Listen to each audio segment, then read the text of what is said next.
बिस्मिल्लाहिर्रहमानिर्रहीम। मैं हूं सैयद गुलाम जाफिर शाह और बायोलॉजी जमात नाम जिसका पहला बाब और उसका पहला टॉपिक जिसका उन्वान है टॉपिक का बायोलॉजी का तारुफ। मेरे लेक्चर रोज़ाना की बुनियाद पे अपने चैनल पे अपलोड किए जाएंगे। मेरे चैनल को सब्सक्राइब करें और हमारे लेक्चर लोगों से शेयर करें। आपको कहीं भी ट्यूशन पढ़ने की ज़रूरत नहीं रहेगी। हमारे टॉपिक का उन्वान है बायोलॉजी का तारुफ, जिसमें सबसे पहले साइंस की तारीफ है। साइंस वो इल्म है जिसमें फितरत के असूलों को समझने के लिए मशाहदात और तजर्बात किए जाते हैं। फितरत के असूलों को समझने के लिए मशाहदात और तजर्बात किए जाते हैं और फिर उनसे कोई मंतकी नतीजा अखज़ किया जाता है। जैसा कि ये मेरे हाथ में ये बोर्ड मार्कर है, ये रेड लिखता है, ये बोर्ड मार्कर रेड लिखता है। ये मेरा मशाहदा है कि ये बोर्ड मार्कर रेड लिखता है। अब ये भी मुझे पता है कि जो ही मैं इसे वाइट बोर्ड पर लिखता हूँ फिर ये साफ भी हो जाता है। कोई लफ्ज़ ऐसे ही मैं लिखता हूँ तो फिर ये साफ हो जाता है। ये बोर्ड मार्कर साफ हो जाता है। अब मैं इसके लिए तजर्बा करूँगा कि इसमें कौन सी स्याही है जो इस वाइट बोर्ड पर लिखने से ये फिर रिमूव हो जाती है, ख़त्म हो जाती है। फिर मैं इससे नतीजा अखज़ करूँगा। इसमें स्याही और बोर्ड का आपस में कोई रिलेशन है, इसलिए ये बोर्ड मार्कर इस वाइट बोर्ड के लिए इस्तेमाल होता है। साइंस की तारीफ आपको याद होगी। उसके बाद है बायोलॉजी। बायोलॉजी जैसा कि नाम से ही जाहिर है, बायोलॉजी कि मैं आपको लिखकर बता देता हूँ। ये दो लफ्ज़ों से मिलकर बना है। एक लफ्ज़ है बायो और दूसरा है लॉगस। बायो और लॉगस ये दो लफ्ज़ों से मिलकर बना है। बायो का मतलब होता है लाइफ यानी कि जिंदगी, और लॉगस का मतलब होता है डिस्कशन यानी बहस। बायोलॉजी साइंस की वो शाख है जिसमें जानदारों की जिंदगी के तमाम पहलुओं पर बहस की जाती है। ये बायोलॉजी की 3 डिवीजन। सबसे पहली डिवीजन है बॉटनी। बॉटनी, उसके बाद है ज़ूलॉजी और उसके बाद है माइक्रोबायोलॉजी।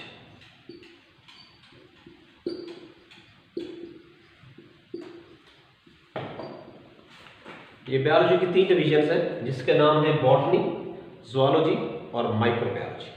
बॉटनी लफ्ज़ बोटेन से निकला है।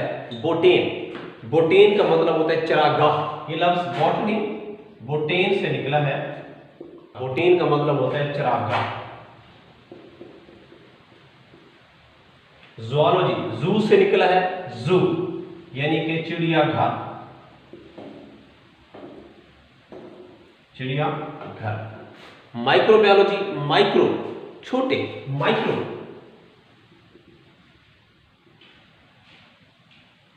यहां पे हम लेते हैं खुरदबीनी जानदार जैसा कि बैक्टीरिया वगैरह। ये हमारे 3 डिवीजन है, बॉटनी, ज़ूलॉजी और माइक्रोबायोलॉजी। बॉटनी जैसा कि नाम से ज़ाहिर है, बोटेन चरागाह पौधे होते हैं, यानी बायोलॉजी की इस डिवीजन में पौधों के मुताल्लिक़ मुताला किया जाता है। ज़ूलॉजी जू चिड़ियाघर, नाम से ज़ाहिर है चिड़ियाघर में जानवर होते हैं। बायोलॉजी की इस डिवीजन में जानवरों के मुताल्लिक़ मुताला किया जाता है। माइक्रोबायोलॉजी, माइक्रो छोटे जानदार यानी बैक्टीरिया वगैरह। बायोलॉजी की माइक्रोबायोलॉजी डिवीजन में यानी इस डिवीजन में छोटे जानदार यानी बैक्टीरिया वगैरह का मुताला किया जाता है। आगे हम इसकी पढ़ेंगे बायोलॉजी की शाखें। बायोलॉजी की शाखें, इसकी पहली शाख है मॉर्फोलॉजी। ये लफ्ज़ मॉर्फ से निकला है। Morph, MORPHE। मॉर्फ, मॉर्फ में लिखते हैं साफ, बनावट।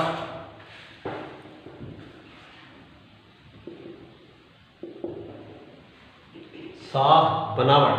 बायोलॉजी की वो शाख जिसमें जानदारों की साख्त और बनावट का मुताला किया जाता है मॉर्फोलॉजी कहलाती है। एनाटॉमी, अगली शाख का नाम है एनाटॉमी। बायोलॉजी की वो शाख जिसमें जानदारों की अंदरूनी साख्तों का मुताला किया जाता है। याद रखें, जानदार मैं नाम ले रहा हूँ, इसका मतलब है पौधे भी हैं इसमें और जानवर भी हैं। बायोलॉजी की अगली शाख है हिस्टोलॉजी। ये लफ्ज़ हिस्टोस से निकला। हिस्टोस, हिस्टोस लफ्ज़ है लातीनी ज़बान का। इसको हम अंग्रेज़ी में कहते हैं कॉबवेब। कॉबवेब, मकड़ी का जाला।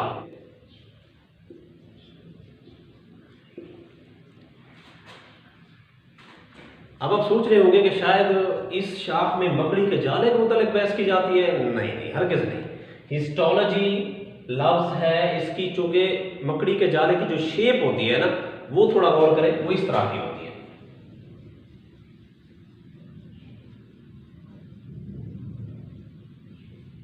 मकड़ी के जाले की शेप चूंकि इस तरह की होती है, इंसानी जिस्म में जो टिश्यूज या पौधों में टिश्यूज होते हैं उनकी शक्ल भी ऐसी होती है।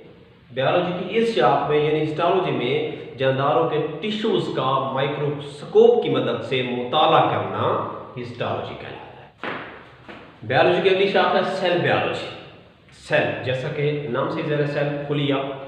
बायोलॉजी की इस शाख में यानी सेल बायोलॉजी में सेल और सेल में पाए जाने वाले ऑर्गेनल्स की साख्तों और उनके अफ़आल का मुताला। साख्तों, सेल की साख्तों और उनके अफ़आल का मुताला। ये सेल, इनकी साख्त और अफ़आल, सेल की साख्तों और अफ़आल का मुताला। और इस सेल बायोलॉजी में सेल डिवीजन का भी मुताला किया जाता है। बायोलॉजी की अगली शाखा फिजियोलॉजी। ये लफ्ज़ फाइसिस से निकला है। फाइसिस, PHYSIS,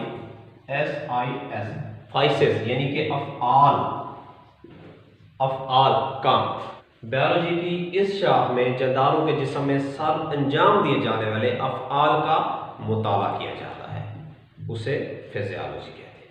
बायोलॉजी की ये शाख जेनेटिक्स। बायोलॉजी की इस शाख में जीन्स का मुताला और विरासत में उनका किरदार पर मुताला किया जाता है। अब विरासत की यहाँ आपकी बुक में अलग एक तारीफ लिखी हुई है। विरासत, ये वो विरासत नहीं है जो जायदाद वाली विरासत है।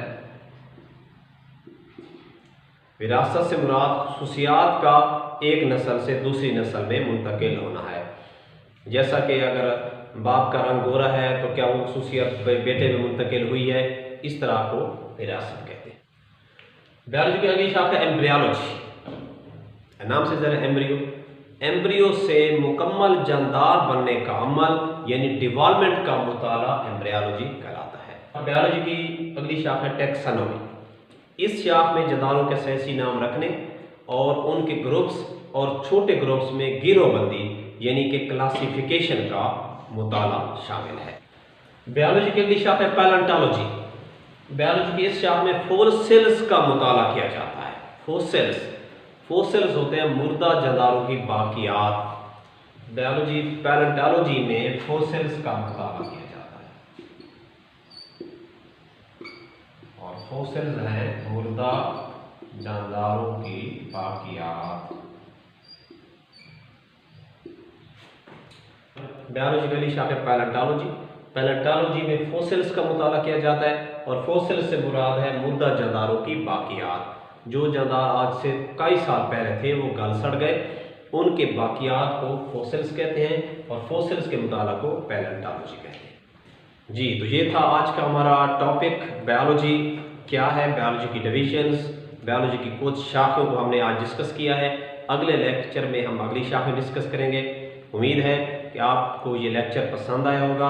अगर पसंद है तो दोस्तों से शेयर करें, हमारे चैनल पे कमेंट करें। मज़ीद को आपको टॉपिक चाहिए जिस पे आपको कोई मसला आ रहा है तो मेरे चैनल पे सैयद ग़ुलाम जाफ़िर शाह के नाम से ये चैनल बना हुआ है, उसको सर्च करें, उस पर टॉपिक कमेंट करें। जो टॉपिक आप कहेंगे हम वो दोबारा यहाँ पे आपको पढ़ा देंगे। क्योंकि यहाँ पे वजाहत का टाइम नहीं होता, इसलिए हमने टू द पॉइंट लेक्चर आपको देने हैं ताकि बच्चा इम्तिहान में अच्छे नंबर हासिल करके पास हो जाए।